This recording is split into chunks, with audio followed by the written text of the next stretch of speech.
ओम शांति। आज बाबा के 22-10-21 के साकार मधुर धारणा युक्त महावाक्य हैं, जिनमें बाबा ने कहा है कि बच्चे तुमको मंदिर लायक बनना है तो देह अभिमान को, बॉडी कॉन्शियसनेस को छोड़ना होगा, सोल कॉन्शियसनेस बनना है। हम देखते हैं जब मंदिर में जाते हैं तो चप्पल आदि सब बाहर निकाल देते हैं क्योंकि चमड़ा होता है। तो वो पुरुषार्थ हमें संगम युग पर करना होता है कि हम यहाँ पर देह अभिमान छोड़ते हैं, देही अभिमानी बनते हैं तो मंदिर लायक बन जाते हैं। दूसरा बाबा ने कहा बाप पर कुर्बान जाना है। जितना अपने आप को बाप पर कुर्बान करेंगे, बलि चढ़ेंगे तो आत्मा शक्तिशाली बनेगी। तो सुनते हैं, मीठे बच्चे माया से डरो मत। भले कितना भी भुलाने की कोशिश करे, शिव बाबा को बुलाने की कोशिश करेगी माया, लेकिन हमें भूलना नहीं, लेकिन थको नहीं, अथक बनना है। अमृत वेले उठ याद में रहने का पूरा पुरुषार्थ करो। क्वेश्चन है, पुरुषार्थ में आगे नंबर कौन से बच्चे लेते हैं? आंसर, जो बाप पर पूरा बलि चढ़ते हैं, अर्थात कुर्बान जाते हैं। तुम अपना कखपन, पुराना तन मन धन बाप को देते और बाप तुम्हें विश्व की बादशाही देता है, इसलिए उसे गरीब निवाज कहा जाता है। गरीब भारत को ही दान देने बाप आए हैं। गीत के बोल हैं, नैनहीन को राह दिखाओ प्रभु। ओम शांति। मीठे मीठे अति मीठे, ऐसे कहेंगे ना। बेहद का बाप और बेहद का प्यार कहते हैं, बेहद का प्यार, बेहद का बाप बेहद का प्यार देते हैं। कहते हैं मीठे बच्चे, बच्चों ने गीत सुना, राह एक बाप ही दिखाते हैं। भक्ति मार्ग में राह बताने वाला कोई है ही नहीं, वहाँ ही ठोकरें खाते रहते हैं। अभी भल राह मिली है, फिर भी माया बाप के साथ बुद्धि योग लगाने नहीं देती है। समझते भी हैं एक बाप को याद करने से हमारे सब दुख दूर हो जाएंगे, फिक्रात की कोई बात नहीं रहेगी। फिर भी भूल जाते हैं तो बाप कहते हैं अपने को आत्मा समझो। मुझ पतित पावन बाप को याद करो। बाप ज्ञान का सागर है ना, वही गीता ज्ञान दाता है। स्वर्ग की बादशाही अथवा सदगति देते हैं। कृष्ण को ज्ञान का सागर नहीं कह सकते, सागर एक ही होता है। इस धरती के चारों तरफ सागर ही सागर हैं। सारा सागर एक है, फिर उनको बांटा गया है। तुम विश्व के मालिक बनते हो तो सारा सागर धरनी के मालिक तुम बनते हो। ऐसे कोई कह न सके यह हमारा टुकड़ा है। स्वर्ग में सब कुछ हमारा होगा, बेहद का होगा, हम विश्व के मालिक होंगे। कोई भी ये नहीं कह सकता ये हमारा टुकड़ा है। हमारी हद के अंदर ना आओ। यहाँ तो सागर में भी टुकड़े टुकड़े कर दिए हैं। तुम समझते हो सारा विश्व ही भारत था जिसके तुम मालिक थे। गीत भी है, बाबा आपसे हम विश्व की बादशाही लेते हैं जो कोई छीन न सके। यहाँ देखो पानी के ऊपर भी लड़ाई है। एक दो को पानी देने के लिए लाखों रुपया देना पड़ता है। तुम बच्चों को सारे विश्व की राजाई कल्प पहले मिसल मिल रही है। बाप ने ज्ञान का तीसरा नेत्र दिया है। ज्ञान दाता है ही परम पिता परमात्मा। इस समय आकर ज्ञान देते हैं। सतयुग में लक्ष्मी नारायण के पास ये ज्ञान होगा? नहीं होगा।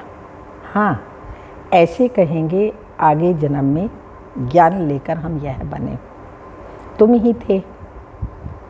तुम कहते हो बाबा आप वही हो, आपने हमको विश्व का मालिक बनाया था। तो बाप कहते हैं मेरी मत कोई लंबी चौड़ी नहीं है। वह पढ़ाई कितनी लंबी चौड़ी होती है, यह तो बहुत सहज है। रचता और रचना के आदि मध्य अंत को तुम जानकर औरों को बताते रहते हो। कैसे 84 का चक्र लगाया है, अभी वापस जाना है बाप के पास। यह भी बाप ने बतलाया है, माया के तूफान बहुत आएंगे, इनसे डरो मत। सुबह को उठकर बैठेंगे, बुद्धि और ख्यालातों में चली जाएगी, 2 मिनट भी याद करने नहीं देगी। बाप कहते हैं थकना नहीं। अच्छा 1 मिनट याद रही, फिर कल बैठना, परसों बैठना। अंदर में यह पक्का ज़रूर करो कि हमें याद करना है। लगन होनी चाहिए कि मुझे बाप को याद करना है। एक दिन भूलेंगे, दूसरे दिन, लेकिन धीरे धीरे वो अभ्यास पड़ जाएगा, फिर हम निरंतर याद में रहने लगेंगे। अगर कोई विकार में जाता होगा फिर तो बहुत तूफान आएंगे। पवित्रता मुख्य है। आज यह दुनिया पतित वैशाल्य है, कल पावन शिवालय होगा। जानते हो यह पुराना शरीर है। बाप को याद करते रहेंगे तो कोई भी समय शरीर छूट जाए तो स्वर्ग में चलने लायक बन जाएंगे। बाप से कुछ ना कुछ ज्ञान तो सुना है ना। ज्ञान बीज है, उसका विनाश नहीं होता। अचानक शरीर छूट जाए तो बाबा ने कहा थोड़ी भी कमाई की है वो हमारे साथ चलेगी। ऐसा भी है जो यहाँ से भागंती हो गए, फिर भी आकर अपना वर्षा ले रहे हैं। यह भी समझाया है अंत मति सो गति होगी। समझो कोई शरीर छोड़ते हैं, संस्कार ज्ञान के लिए जाते हैं तो छोटेपन में ही इस तरफ उनकी खींच होगी। बल ऑर्गन्स छोटे हैं, बोल नहीं सकते, परंतु खींच लेंगे। छोटेपन से ही संस्कार अच्छे होंगे, सुखदायी बनेंगे। आत्मा को ही बाप सिखलाते हैं ना। जैसे बाप मिलिट्री वालों का मिसाल समझाते हैं, संस्कार ले जाते हैं तो लड़ाई में फिर भर्ती हो जाते हैं। जैसे शास्त्र पढ़ने वाले संस्कार ले जाते हैं, छोटेपन में ही शास्त्र कंठ कर लेते हैं, उनकी महिमा भी निकलती है। तो यहाँ से जो जाते हैं तो छोटेपन में महिमा निकलती है। आत्मा ही ज्ञान धारण करती है ना। बाकी रहा हुआ हिसाब किताब चुकतो करना पड़ता है। स्वर्ग में तो आएंगे ना, बाप के पास आकर मालेकम सलाम करेंगे। अंत में जिन्होंने थोड़ा बहुत ज्ञान लिया है आएंगे, बाबा को मालेकम सलाम करेंगे, प्रजा तो ढेर बनेगी। बाप से तो वर्षा लेंगे। पिछाड़ी में कहा है ना, ओहो प्रभु तेरी लीला। तो वो पुरुषार्थ नहीं कर पाएंगे, मगर स्वर्ग में लास्ट में भी आएंगे, एक जन्म में तो भी आएंगे ज़रूर। अभी तुम समझते हो, ओहो बाबा आपकी लीला ड्रामा प्लान अनुसार ऐसी है।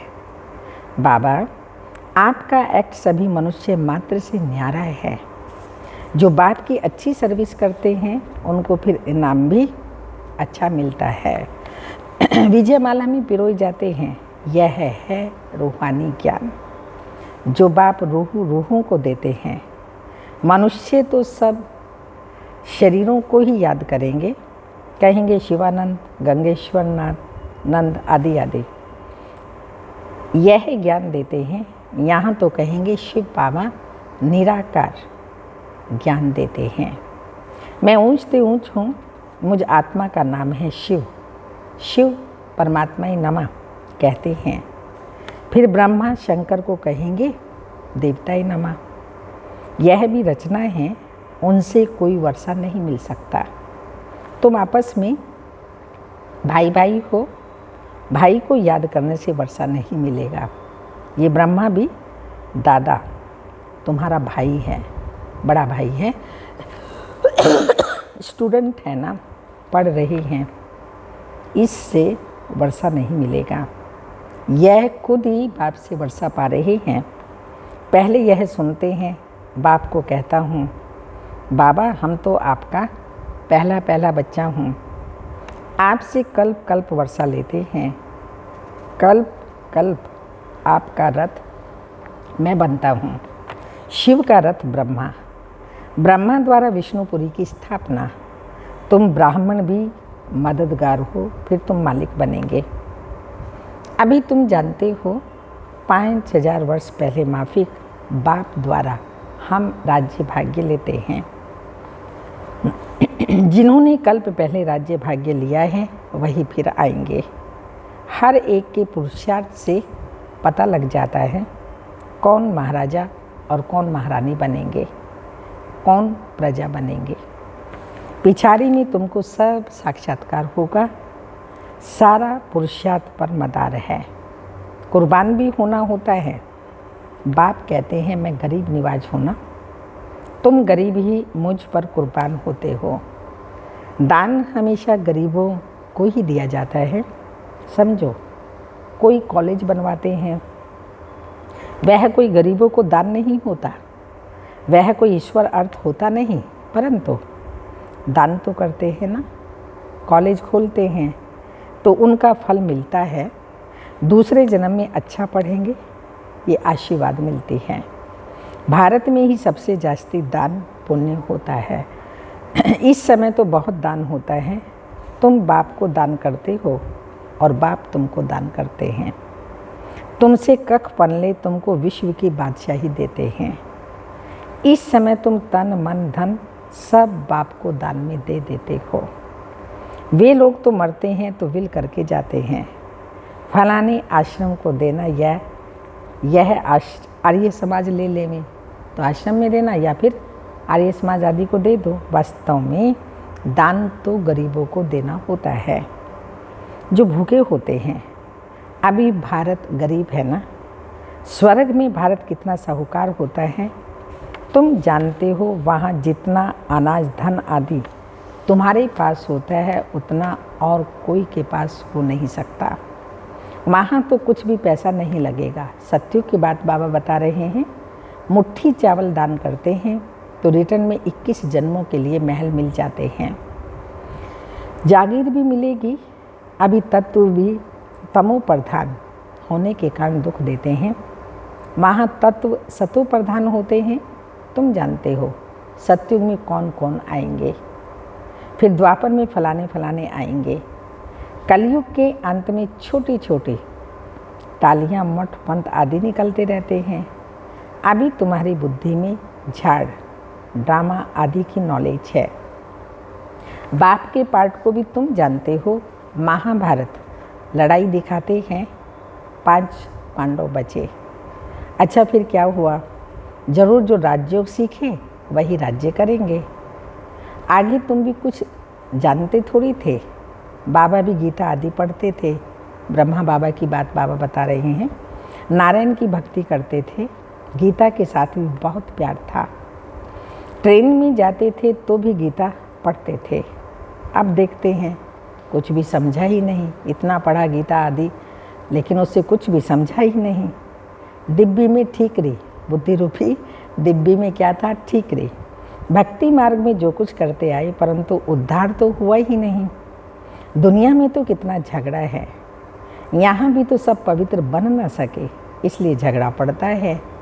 बाप शरण लेते भी हैं, फिर कहते हैं बीमारी उथल जरूर खाएगी, बच्चे आदि याद पड़ेंगे। इसमें नष्टो मोहा होना पड़े। समझना है हम मर गए, बाप के बन गए, गोया इस दुनिया से मरे, पुरानी दुनिया से मर गए, नई दुनिया के लिए संगम पर पुरुषार्थ कर रहे हैं, तो वहाँ के लिए जी रहे हैं। इसलिए इसको जीते जी मरना कहा जाता है। फिर शरीर का भार नहीं रहता। तो बाप कहते हैं देही सहित जो भी संबंध हैं उनको भूल जाना है। इस दुनिया में जो कुछ देखते हो वह जैसे कुछ भी है ही नहीं। ये पुराना शरीर भी छोड़ना है। हमको जाना है घर, घर जाकर फिर आकर नया सुंदर शरीर लेंगे। अभी शाम है फिर सुंदर बनेंगे। भारत अभी शाम है फिर सुंदर बनेगा। अभी भारत है कांटों का जंगल, एक दो को काटते रहते हैं। कोई भी बात पर बिगड़ पड़ते हैं तो गाली देने लग पड़ते हैं, लड़ पड़ते हैं। तुम बच्चों को घर में भी बहुत मीठा बनना है, नहीं तो मनुष्य कहेंगे इसने तो 5 विकार दान दे दिए, फिर क्रोध क्यों करते हैं? शायद क्रोध का दान नहीं दिया है। तो बाप कहते हैं बच्चे झोली में 5 विकार दान में दे दो तो तुम्हारा ग्रहण छूट जाए। भगवान झोली पसारे खड़ा हुआ है, कहते हैं ना, तेरे द्वार खड़ा भगवान भगत भर दे रे झोली। वो स्थूल धन की बात नहीं है, लेकिन बाबा कहते हैं मैं विकारों का दान लेने के लिए आया हूँ, ये विकारों का दान मुझे दे दो तो तुम्हारी बुद्धि स्वच्छ पवित्र बन जाएगी। तो शायद बाबा ने कहा, वो कहते हैं ना क्रोध का दान नहीं दिया। बाप कहते हैं बच्चे झोली 5 विकार, झोली में ये 5 विकार दे दो तो तुम्हारा ग्रहण छूट जाएगा। चंद्रमा को ग्रहण लगता है ना, तुम भी अभी संपूर्ण बनते हो, तो बाप कहते हैं इन विकारों का दान दे दो। तुमको स्वर्ग की बादशाही मिलती है, आत्मा को बाप से वर्षा मिलता है। आत्मा कहती है इस पुरानी दुनिया में बाकी हम थोड़ा टाइम है, काम उतार देना है, ख्यालात कोई भी उतार देने चाहिए। पुरानी दुनिया के कोई भी ख्यालात चिंता आदि नहीं करनी चाहिए। बाबा जानते हैं अनेक प्रकार के ख्यालात आएंगे, धंधे आदि के ख्यालात आएंगे। भक्ति मार्ग में भक्ति करते समय ग्राहक धंधा धोरी याद पड़ते हैं तो क्या कहते हैं, वो याद पड़ते हैं तो कहते हैं अपने आप को चुटकी पहनो। बाबा ने अपना अनुभव बताया कि हम नारायण की याद में बैठा हूँ, फिर ये बातें याद क्यों आई। तो यहाँ भी ऐसा होता है, जब इस रूहानी सर्विस में अच्छी रीति लग जाते हो तो फिर समझाया जाता है अच्छा छोड़ो इस धंधे धोरी को। बाबा गरीब निवाज हैं, बाबा की सर्विस करते हैं, कहते हैं छोड़ो तो छूटे, देह अभिमान विकार बुराइयां छोड़ो तो छूटे। देह अभिमान छोड़ते जाओ, सिर्फ बाप को याद करो तो बंदर से मंदिर लायक बन जाएंगे। भरमरी का कछुए का मिसाल बाप देते हैं। भरमरी भी क्या करती है, भूं भूं कर कीड़े को आप समान बना देती है। तो बाबा भी कहते तुम भी ज्ञान की भूं भूं कर औरों को, जो भी मनुष्य मात्र हैं, आप समान बना दीजिए। फिर बाबा ने कछुए का मिसाल दिया। कछुआ भी जब चलता है कर्म इंद्रियां बाहर निकल जाती हैं, और जब कर्म इंद्रियों को समेट कर रुक जाता है तो ऐसा लगता है पत्थर पड़ा है। तो बाबा भी कहते हैं बच्चे जब कर्म इंद्रियों से कर्म करो, समझो मैं आत्मा इन कर्म इंद्रियों द्वारा कर्म कर रहा हूँ, कर रही हूँ, लेकिन कर्म करने के पश्चात समेटने की शक्ति धारण कर लो, इसके भान में नहीं आओ। तो यह सब मिसाल बाप देते हैं, जो फिर भक्ति मार्ग में वो लोग दृष्टांत देते हैं। तुम जानते हो कीड़े कौन हैं, तुम हो ब्राह्मणियाँ, तुम भूं भूं करती हो, ये दृष्टांत अभी का है और कोई बता न सके। त्योहार आदि सब इस समय के हैं, सत्युग त्रेता में कोई त्योहार होता नहीं, ये सब हैं भक्ति मार्ग के लिए। अब देखो कृष्ण जयंती थी, कृष्ण मिट्टी का बनाया, उनकी पूजा की, फिर जाकर क्या करते, लेख में डुबो देते हैं। अभी तुम समझते हो ये क्या करते हैं, ये सब अंधश्रद्धा है। तुम किसी को समझाएंगे वो समझेंगे नहीं। कोई को बीमारी आदि हुई तो कहेंगे देखो तुमने कृष्ण की पूजा छोड़ दी, इसलिए यह हाल हुआ। ऐसे बहुत ही आश्चर्यवत सुनंती कथनती भागंती हो जाते हैं। इसलिए बाबा कहते हैं ब्राह्मणों की माला बन नहीं सकती है। ऊंचते ऊंच ये ब्राह्मण कुल भूषण हैं, परंतु उनकी माला बन नहीं सकती। तुम्हारी बुद्धि में है यह शिव बाबा की माला है। फिर हम जाकर सत्युग में नंबरवार विष्णु की माला के दानी बनेंगे। तुम्हारा एक एक अक्षर ऐसा है जो कोई समझ न सके। तो बाप पढ़ाते रहते हैं, वृद्धि को पाते रहते हैं। प्रदर्शनी में कितने आते हैं, कहते भी हैं हम आकर समझेंगे, फिर गए घर में खलास, कहाँ वहाँ की वहाँ रही। कहते हैं प्रभु के मिलने के लिए राह बहुत अच्छी बताते हैं, परंतु हम उस पर चले वर्षा लेवें, ये बुद्धि में नहीं आता।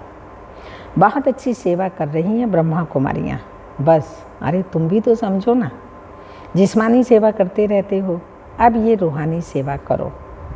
सोसाइटी की सेवा तो सभी मनुष्य करते ही हैं, मुफ्त में कोई सेवा नहीं करते, नहीं तो खाएंगे कहाँ से। अभी तुम बच्चे बहुत अच्छी सेवा करते हो, तुमको भारत के लिए बहुत तरस पड़ता है। हमारा भारत क्या था, फिर रावण ने किस गति को लाया। अब हम बाप की श्रीमत पर चल वर्षा जरूर लेंगे। अभी तुम जानते हो हम हैं संगम युगी और बाकी सब हैं कलयुगी। हम उस पार जा रहे हैं जो बाप की याद में अच्छी रीति रहेंगे, वो ऐसे बैठे बैठे याद करते करते शरीर छोड़ देंगे। बस फिर आत्मा वापस आएगी नहीं। बैठे बैठे बाप की याद में गया। यहाँ हठ योग आदि की कोई बात नहीं। जैसे देखते हो ध्यान में बैठे बैठे चले जाते हैं, वैसे तुम बैठे बैठे यह शरीर छोड़ देंगे। सूक्ष्म वतन में जाकर फिर बाप के पास चले जाएंगे। जो याद की यात्रा की बहुत मेहनत करेंगे वह ऐसे शरीर बैठे बैठे छोड़ देंगे। साक्षात्कार हो जाता है। जैसे शुरू में तुमको बहुत साक्षात्कार हुए, वैसे पिछाड़ी में भी बहुत देखेंगे। जो आदि में हुआ है सो फिर अंत में होगा। अच्छा, मीठे मीठे सिक्की लदे बच्चों प्रति माता पिता बाप दादा का याद प्यार। Good morning, diamond morning. रूहानी बाप की रूहानी बच्चों को नमस्ते। हम रूहानी बच्चों की रूहानी माता पिता बाप दादा को याद प्यार। Good morning, diamond morning. ओम नमस्ते।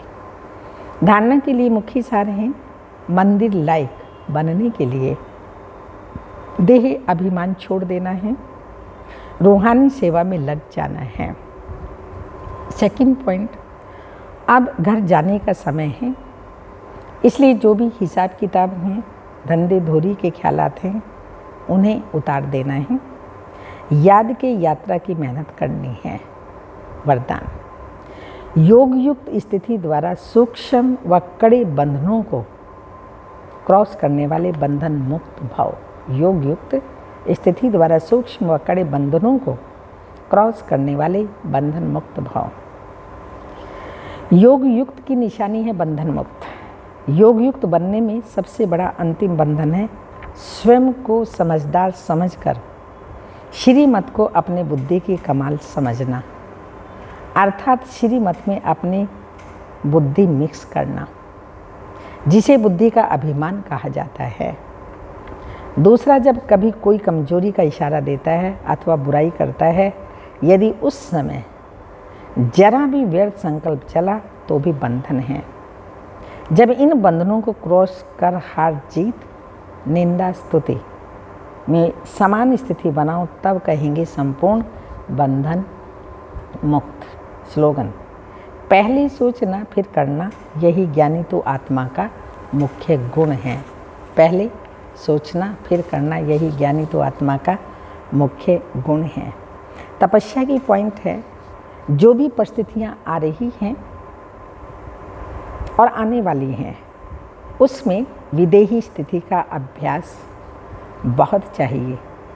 इसलिए और सभी बातों को छोड़ यह तो नहीं होगा, यह तो नहीं होगा आदि आदि, क्या होगा आदि आदि, इस क्वेश्चन को छोड़ दो।